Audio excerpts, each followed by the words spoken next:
各位观众朋友们，大家好，我是惠子。这不是小智新无影参加了世锦赛吗？很多人都在猜测大师级10强会有其他地区冠军的位置，那么我就想来分析一下各地区冠军的实力。前提冠军实力主要遵循游戏设定，部分参考动画实力，也就是说动画是加分项，没有就不算。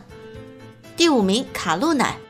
卡洛斯地区的4天王和冠军是目前所有版本中最差的，4天王的宝可梦居然都只有3只，都不知道怎么设计的。卡路乃的原型是奥黛丽赫本，但是他这个游戏例会你要不说我真的看不出来，还没有竹篮姐姐好看。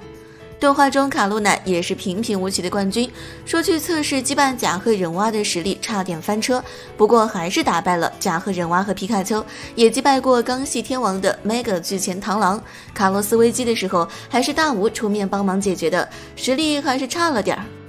第4名阿黛克。其实除了上面3位之后，其他冠军实力都是有问题的。虽说设定上阿黛克给过格斗系天王连武、冰系馆主哈奇库和劲敌黑莲建议，但是他因为自己失去过搭档，就把联盟事务交给4天王的行为实在有点敷衍。阿黛克游戏中阵容很不错，但是黑点在于玩家还没打他就被 N 击败。黑白2更是离谱，他直接把冠军交给了爱丽丝。动画对其的抹黑更加严重，他的王牌不仅从火神虫变成了抱抱头水牛，原本知心大叔人设还被扭曲成了老板小刚，出现就是在搭讪乔伊小姐。金莎小姐甚至竹篮姐姐也被他搭讪过，这也就算了，他甚至总是叫不对修迪和小智的名字，这在我看来是非常不礼貌的行为。更为尴尬的是，在合众地区出现危机的时候，他倒是一次没有出现，如此不务正业的冠军还是卸任吧。实力还是有的，他的抱抱头水牛能1秒击杀修迪的君主蛇，面对小智的皮卡丘多段攻击也能无压力接下，他本人更是有先分一只庞岩怪的力量。第3名大吴。大吴在红蓝宝石版本中是冠军，绿宝石版本中他为了挖石头的兴趣把冠军交给了米可丽。大吴是典型的高富帅，德文公司老总的儿子，年纪轻轻就当上了冠军，举止得体，谈吐大方，却又淡泊名利，实在是个完美人设的模板。他使用的宝可梦都是在沙暴天气下不会受伤的类型，分别是钢系、岩石系、地面系。在起源红宝石版本中，他也获得了自己的 Mega 进化宝可梦。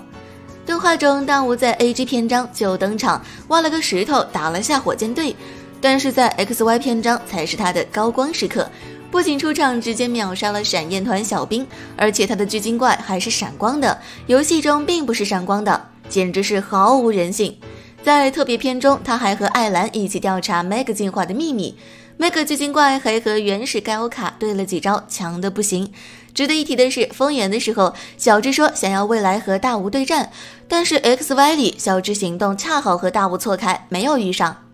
第2名丹帝。虽说游戏中丹帝的设定是目前出现的最强冠军，然而我个人认为最强这种称号本身就不靠谱。比如最强之龙裘雷姆，就是猎咬路杀都能按着他打，你说有什么参考价值？何况嘎勒尔地区还是个偏远封闭的地区，一大堆宝可梦都没有签证，丹帝拿着嘎勒尔为数不多的准神和热门宝可梦拿个冠军自然不是问题。动画中他的实力可以说也是很强，首先他是世锦赛的大师级选手，开场就干掉了关都龙系天王杜的暴鲤龙，接着顺便收拾了一顿小智，目前是小智世锦赛的最终目标，实力毋庸置疑。第1名竹篮。竹篮姐姐是第1位女性冠军，并且她的队伍是非常全面的，哪怕拿去 PVP 也是极强的，许多不懂对战的萌新一路推过去，哪怕是剧情收服了珍珠或者钻石这一升级，面对竹篮姐姐的猎咬路杀也要惨败，可见竹篮姐姐实在有些难对付。游戏中她在究极日月也会在对战中登场，此时她已经会使用 Mega 路卡利欧或者 Mega 猎咬路杀了，实力更上一层楼。动画中竹篮姐姐更是实力的天花板， DP 篇章里秒杀真嗣这种战绩就不说了，